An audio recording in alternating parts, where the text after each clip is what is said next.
Así es, gracias Dani, y hoy ya estamos listos para abordar un tema del lunes. Como cada inicio de semana, nosotros siempre hablamos de asesoría migratoria y me encanta porque de manera presencial tenemos a Josué Caleb, que nos está acompañando de ayuda migratoria para que hablemos un poco acerca de los procesos y requisitos para visas. Qué importante es conocer al respecto y prestar mucha atención, porque cuando hablamos de visas siempre hay posibles estafas también. Así que si usted tiene alguna duda, puede consultarla con nosotros al 7275-3512. Josué, bienvenido, qué gusto tenerlo. Muy buenos días, muchas gracias, Pame. Aquí estamos ya temprano, en este inicio de semana. Me gusta muchísimo, Josué. Empecemos hablando entonces sobre esos procesos y requisitos para visas. Claro que sí, vamos a hablar de eso, Pame, porque mucha gente cuando quiere aplicar para visa quiere tener las mejores posibilidades para poder obtenerla. Claro. Lamentablemente muchos tienen ciertos temores, ciertas dudas, porque la gente les mete miedo y piensan de que esto es cuestión solo de suerte, que ya tienen a quién se las van a dar, o que el FBI ya los investigó, que están bien fiscalizados, y la mayoría de estas cosas no son ciertas. Lo que hay que hacer es cumplir con ciertos requisitos. La embajada se fija en dos cosas. Y primero se va a fijar en que si somos personas que tienen solvencia económica, y también en segundo lugar que tenemos arraigos, que nos vamos a regresar a El Salvador. Y muchas veces esto el cónsul determina en 3-4 minutos que está con nosotros en la entrevista y nos hace 3-4 preguntas. Entonces hay que calificar con ciertos requisitos, aunque no en todos los casos van a pedir los documentos, pero es bueno ir preparado. Sí, definitivamente también podemos hablar un poco acerca de estas posibles estafas. Lo quiero mencionar porque hay algo que está sonando mucho en internet, Josué, y que incluso lo hablábamos antes, para tal vez mencionarlo antes de y no caer en una confusión sobre esta lotería que se está hablando de las visas. Obviamente El Salvador no aplicó, pero no podemos llegar a caer en una creencia de que alguien venga y nos diga que quedamos, Claro o que sí. usted, especialmente que nos está viendo, quedó. Sí, es que muchas veces esto se presta para confusiones porque uno escucha la expresión lotería de visas, visas de turista, entonces, ¿cómo aplico esa lotería? Y no tiene nada que ver. Eso se refiere a trámites migratorios para personas que van a inmigrar a Estados Unidos, que aplican a un cierto procedimiento en el cual El Salvador no es elegible porque ha tenido una tasa alta de inmigración en el último año fiscal, por ende no es elegible. Y es un tema de las loterías de visas muy aparte de los requisitos que estamos hablando ahora, así que es muy importante que si ha escuchado esto en las redes sociales o lo ha visto, cuidadito, porque si no puede tratarse de una estafa. Así es, para que todos presten mucha atención. Ahora con estos requisitos y el procedimiento, Josué, ¿a dónde es que falla la mayoría de personas? Porque sé que hay muchos que probablemente nos están viendo y dice, yo ya llevo 2-3 veces, tengo mi trabajo estable, tengo a mis hijos aquí y muchas razones por las cuales las personas dicen y que yo tengo para estar en El Salvador, pero no me dan las visas. Sí, uno de los errores comunes que vemos, Pam, es dejarse llevar por lo que dicen otras personas. Mira, es que a mí me salió la visa diciendo esto, a mí me salió la visa poniendo esta cosa, pero cada caso es diferente. Muchos se dejan llevar por esa información y quieren hacer exactamente igual como otro, pero muchas veces las preguntas pueden ser diferentes. Puede que el cónsul se fije en un historial de la persona que tuvo en el pasado y eso puede afectar. Entonces, un detalle que queremos comentar a las personas es, cada caso es distinto, hay que asesorarse para hacerlo de la manera correcta. Y un segundo error que estamos viendo es que no van bien preparados a la entrevista, llevan los documentos adecuados por lo mismo. No es que los cónsules no piden nada, entonces viene uno, se confía, no lleva nada y a uno sí se lo pidieron. Entonces es donde uno tiene que saber prepararse a la entrevista y llenar bien el formulario. ¿Por qué es importante, Josué, que las personas revisen su formulario? Porque de esa manera habrán más opciones de dar una buena respuesta con el oficial consular. Hablábamos antes que el cónsul evalúa la solvencia económica. Y con solvencia económica, esto damos a entender constancia de empleo, una cuenta bancaria, declaraciones de IVA y renta. Pero ¿qué pasa si el cónsul no pide nada de eso? Ellos se fijan y se van directamente al formulario y ven en la casilla de la solicitud cuánto gana la persona. Pero si desde entrada ya estamos poniendo que tenemos un ingreso bajo, ya el cónsul se forma el concepto de que a lo mejor no cumplimos con el requisito. Entonces estamos viendo que muchas personas están teniendo inconvenientes porque no ponen toda la información completa en la solicitud y ni siquiera tuvo opción de revisarla. Así Y que en ese caso, eso es ¿cómo importante. sería, Josué, si realmente los ingresos de esta persona son bajos, pero tampoco sería correcto mentir? Lo que sucede es que muchas personas desconocen que se pueden poner otras cantidades de otros ingresos. Gente que tiene su salario, por ejemplo, $500, pero gana comisiones, Sí. entonces no lo refleja.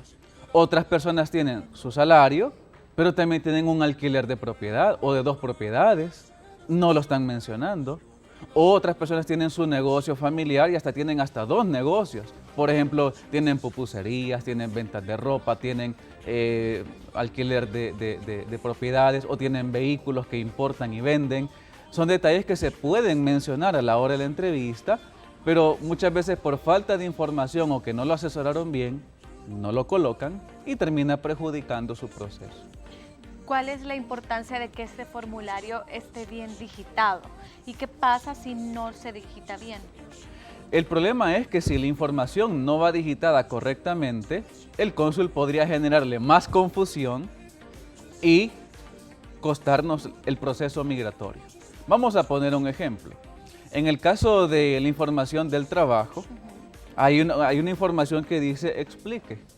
Entonces, cuando uno llena la solicitud, debería esforzarse por dar toda la información necesaria, resumida, por supuesto, porque tampoco vamos a poner un gran testamento en la sección del trabajo, pero sí por lo menos las cosas principales que la persona realiza, un negocio, el trabajo. Pero al llegar a la embajada tiene que coordinar esa misma respuesta. Le preguntan, ¿de qué trabaja? Empleado. Entonces no le decimos nada al oficial, él ya sabe que somos empleados, pero corrobora la información que está ahí, se lo digo. Entonces eso puede hacer que el cónsul también evalúe si estamos diciendo la verdad o si los nervios nos están traicionando y no decimos nada. Eso podría hacer que el cónsul sospeche que algo no estuvo bien y que a lo mejor estamos mintiendo, aunque no sea así. ¿Es cierto, Josué? Porque muchas personas dicen que el cónsul es psicólogo.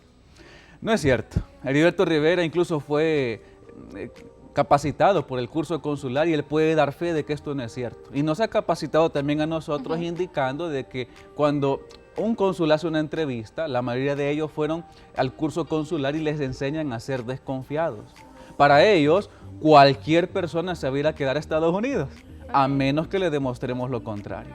Entonces es importante, es vital comprender esto porque eso hace que uno vaya con más confianza en la entrevista y no depender de eso, de que los cónsules ya no tienen bien cuadriculados y que quizás eso, si digo algo que no es, eso puede generarme una negación. No es cierto.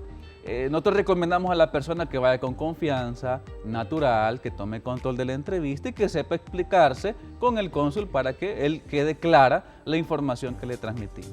¿Es cierto, Josué, que uno no debe de hablar y debe de limitarse únicamente a lo que el cónsul pregunta, a responder lo que él está preguntando? Claro que no, no es cierto. Y este es un error que están cometiendo muchas personas también a la hora de llegar a la embajada. Y es increíble, Pame, que hasta asesorías migratorias están diciendo a la gente no hable. Estamos viendo tantas personas que aplican y llegan a la embajada solo a contestar sí o no o a decir una palabra. Pero eso no es hacer una entrevista, eso es un interrogatorio. Por eso las personas que estamos nosotros viendo en oficina les recomendamos que cuando el cónsul hace una pregunta, aproveche a hablar. ¿Por qué? Porque nos hacen 2 preguntas y solo contestamos un no o un sí, termina la entrevista y nos negaron la visa.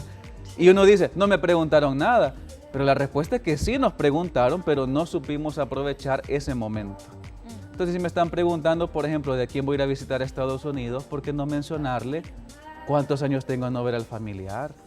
O ¿por qué no decir que si va con la pareja que quieren hacer un aniversario en Estados Unidos, pasar un convivio con la familia, o tiempo que no los ha visto por la pandemia, que ahora quieres irlos a ver?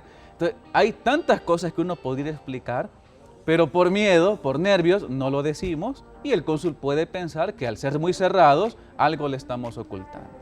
Sí, definitivamente. Josué, también me gustaría que pudiésemos explicar cómo es ese proceso de solicitud de visa por buzón o por Dropbox, para aquellas personas que desconocen de y quiénes son los que pueden aplicar a este tipo de solicitud. Muy buena pregunta. Y ese es un proceso que genera muchas dudas. Es que las personas que aplican para el Dropbox o el buzón son, en primer lugar, aquellos que están renovando una visa. Si yo nunca he tenido, no aplico. En ciertos casos. Ok. Hablemos primero de las renovaciones de visa. Si una persona estaba renovando su visa antes de la pandemia, usualmente le daban 12 meses desde que se venció para aplicar, lo iba a dejar a cargo express y en cuestión de una semana le retornaban la visa ya aprobada. O en algunos casos lo mandaban a llamar. Ahora que finalizó lo de la cuarentena, que la embajada empezó a retomar ciertos procedimientos, ampliaron el tiempo de 12 a 48 meses. Es decir, que si usted ahorita se le venció su visa de hace 3 años y la quiere renovar, es opción para hacerlo. La embajada ha puesto en su página oficial que todavía se puede y a discreción de ellos toman la decisión si lo entrevistan o no, o si le mandan la visa ya aprobada. Ese es un caso para las renovaciones. En el caso de personas que nunca han aplicado para visa, que es primera vez, aplica para aquellos que son mayores de 80 años. Solo aquellos que ya cumplieron el requisito de edad de 80 años y nunca han aplicado, nunca han tenido una negación, también pueden aplicar mediante buzón, o en el caso de los menores de 14 años. Okay. Si un menor de 14, un niño, una niña, tiene a su papá y su mamá, ambos padres con visas vigentes, también pueden hacer el trámite por buzón y no es necesario que vayan a la embajada, a menos que la embajada lo solicite. Ok, qué buena información para que todos estemos conscientes de, y muchas veces hasta tiempo nos podemos ahorrar si sabemos todo este tipo de información, porque muchas veces el desconocimiento nos quita tiempo, hacemos cosas de más, de repente nos genera muchas preguntas también y es aquí donde hay muchas fallas. Así que gracias, Josué, por darnos esos buenos consejos. Nos quedamos con más todavía porque tenemos siempre una segunda parte de asesoría migratoria, así que si usted tiene dudas, quiere consultarle a Josué, lo puede hacer al 72 75 35 12. ¿Se queda con nosotros, Josué? Claro que sí, nos quedamos. Mientras ahí en pantalla también aparecían los contactos de ayuda migratoria para que todos ustedes también pues puedan hacer su cita, www.ayudamigratoria.sb y el correo electrónico ayudamigratoria@gmail.com. Nosotros continuamos con más y luego venimos respondiendo sus preguntas a través de WhatsApp.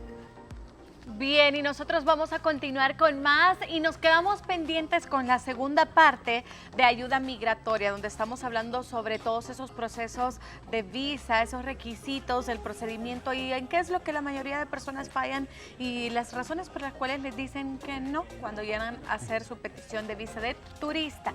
Así que continuamos con esto, Josué. Desde ya todos están invitados nuevamente a que pongan sus preguntas. 72 75 35 12, ese es nuestro WhatsApp. Nos quedamos hablando sobre la solicitud de visa cuando lo hacemos a través de buzón o Dropbox y usted mencionaba que esto no es para todos. Así es, hablamos de eso porque no todos los casos van a calificar. Ya mencionábamos que aplica para los que están renovando visa en ciertas circunstancias y quienes nunca han aplicado y cumplen la mayoría de 80 años o son menores de edad. Perfecto. Así que es bueno tenerlo en cuenta. Ok, ahí está. Y teníamos consultas, dice por acá, buen día, mi hijo y yo teníamos una cita para mayo. Fuimos, pero estaba cerrada la embajada. Renové la cita nuevamente. El inconveniente es que ya mi hijo para el otro año ya sería mayor de edad, ya cumpliría los 18 años. ¿Tendría que actualizar nuevamente toda la documentación? Pregunta. La respuesta es sí, porque si ya pasa más de varios meses de que tuvo esa última cita, se la han programado para final de este año, el próximo año, y ya el joven tiene 18 años, debe de renovar toda la documentación para que vaya lo más reciente posible. Y si el joven tiene 18 años y va solo a la entrevista, ¿ya? Entonces tiene que él llevar la documentación de ustedes como padres. Hay unas alternativas que se podría hacer en este proceso. Podemos hablarle en una asesoría personalizada y brindarle algunas opciones para que él pueda tener mayores posibilidades de poder obtenerlo. Sí, en este caso él ya no iría con mamá ni papá, ¿verdad? Porque ya le toca a él ir solo. Ya sería mayor de edad, entonces no va a ser obligatorio que papá y mamá se presenten y aunque lo quieran hacer, ya la embajada les va a decir que no se permite el acceso a ellos.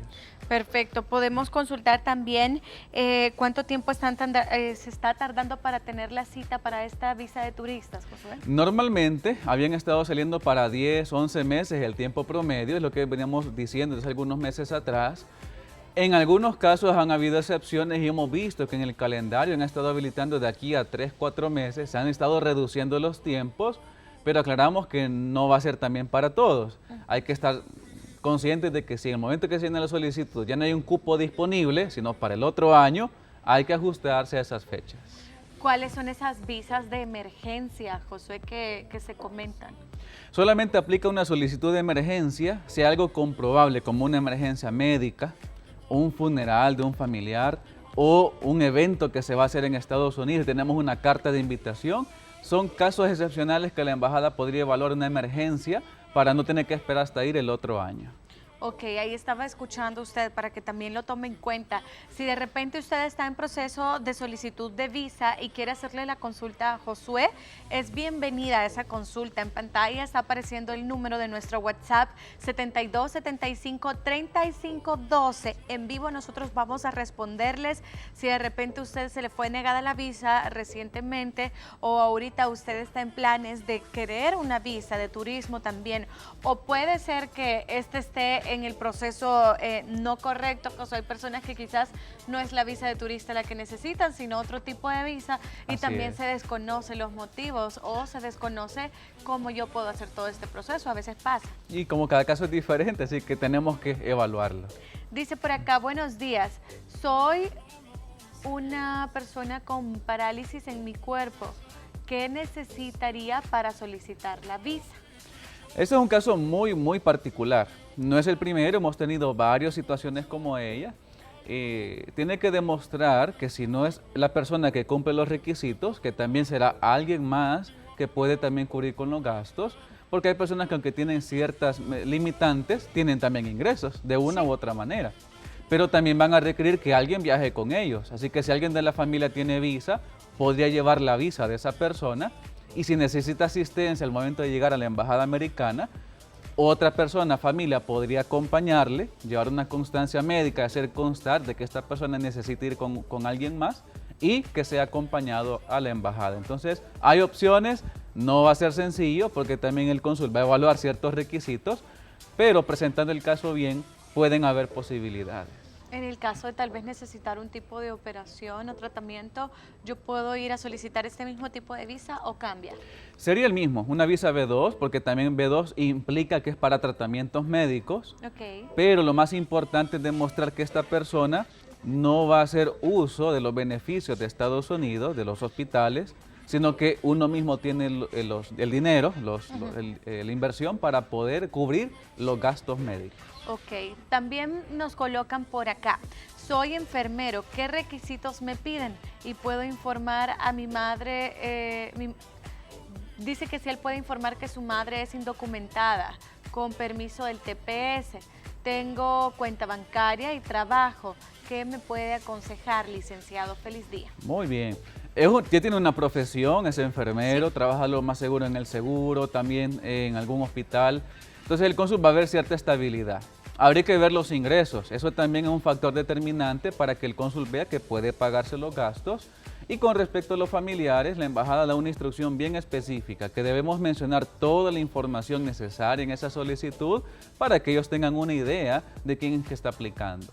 Podemos orientarle en una asesoría personalizada y ver no solamente estos requisitos, hay que ver sus arraigos y también pues si califica en otros temas económicos para tener mayores opciones. Y en el caso que su madre está indocumentada, pero con el permiso del TPS. Como lo mencionaba, como la información que da la embajada al momento de llenar la solicitud es que es una declaración jurada y uno debería mencionar toda la información necesaria. Sí. Así que si está allí, debería de incluirlo y tenemos que orientarle cómo defenderse a la hora de la entrevista. Ok, también dice, buenos días, mi pregunta es, ¿cómo puedo hacer para obtener una visa de trabajo? Mi nombre es Héctor, ¿y cuáles son los requisitos para poder obtenerla? Muchas gracias. A Muy ti, bien. Héctor, por escribirnos. Gracias, muy bien por esa preguntita. Cuando hay visa de trabajo, hay ciertos procedimientos que se tienen que seguir. No es como una visa de turista, y eso lo hemos platicado en algunos segmentos anteriores, que para una visa de trabajo tiene que primero haber una empresa en Estados Unidos dispuesta a hacer el proceso con el Ministerio de Trabajo, con Migración, y si todo sale bien, le van a mandar una notificación para que aquí en El Salvador ya pueda ir a la embajada y pedir esa visa de trabajo, que usted va a cumplir con un puesto laboral allá y que no tan fácil alguien en Estados Unidos puede cubrirlo. Va a ser bien importante tener estudios técnicos o universitarios que digan que podemos cumplir con esa plaza o en su defecto, experiencia laboral. Eso es algo que el cónsul puede evaluar a la hora de aplicar, no es algo que le va a salir en 2 meses, es un procedimiento que puede llevar 8, 9, 10 meses dependiendo que la empresa también haga todos estos procesos lo antes posible. Acá hay otra consulta y está muy buena también. Dice, buenos días, tengo una consulta. En mi familia solamente yo tengo visa, como él es el padre y solamente él tiene visa. Y pregunta, quiere pedirle visa a su esposa, a su hija de 11 años y su hijo acaba de cumplir los 18. Pregunta si pueden ir todos como familia. Muy bien. La respuesta es, depende de los ingresos económicos que tengan. Lo ideal fuera que aplicaran en familia. ¿Por qué? Porque el joven que tiene 18 años, si lo mandan solo a la entrevista, las posibilidades pueden verse reducidas si el joven no tiene cómo demostrar arraigo, solvencia económica, etcétera, yendo él solo. Aquí recomendaríamos, si fuera posible económicamente, como grupo familiar, intentarlo. Y así al entrevistarlos a todos, logramos que este joven vaya con su papá, con su mamá y con su hermana que es menor de edad. Así que esa es una opción viable que pueden intentarlo. Si tiene su cuenta bancaria, ambos trabajan, podría ser viable que hagan el trámite como familia. Ok, buenos días. Me dieron visa para 10 años y viajé y me quedé 10 años. ¿Es posible que me den la visa? Dice, tengo 75 años. No logro ver bien, pero menciona como que castigan 10 años y ya tiene 9 años de haber regresado. Y sé que a un familiar se quedó menos tiempo y ya se la dieron. Muy bien, aquí vamos a mencionar algo. Si se quedó con visa, violó los términos de ese beneficio migratorio. Y como ella menciona, hay un castigo por ello. Son 10 años de castigo, en los cuales todavía falta que los cumpla, todavía requiere un perdón migratorio hasta que cumple el tiempo estipulado.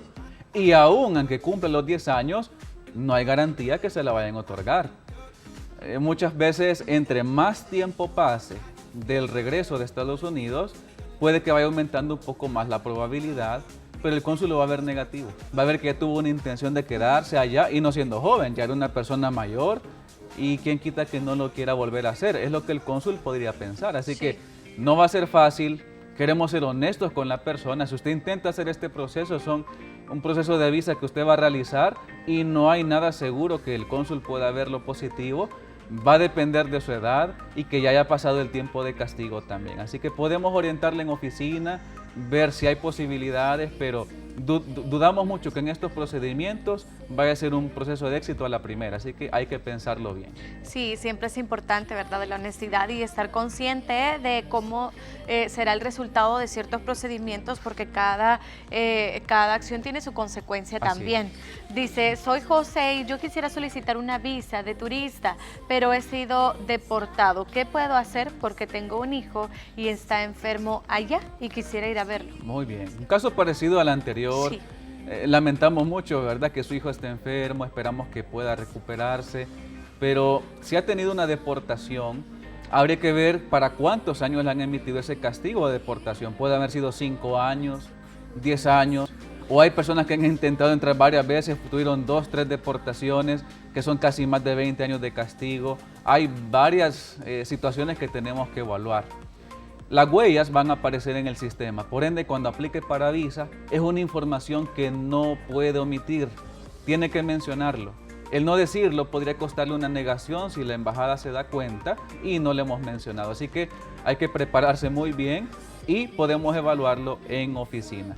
Bueno, ¿cuáles son los contactos, Josué, también para que todas las personas puedan hacer esa consulta, esa asesoría también personalizada con ustedes? Claro que sí.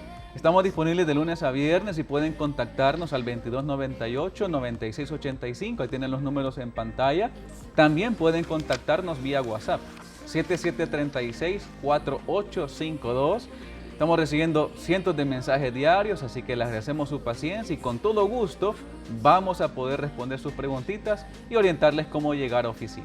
ayudamigratoria@gmail.com para que todos ustedes por ahí conozcan, ¿verdad? O puedan pedir esa solicitud para que los asesoren respecto a obtener su visa. Así que muchas gracias, Josué, nuevamente por la visita y gracias por aclarar las dudas de muchos. Bueno, estamos para servirle.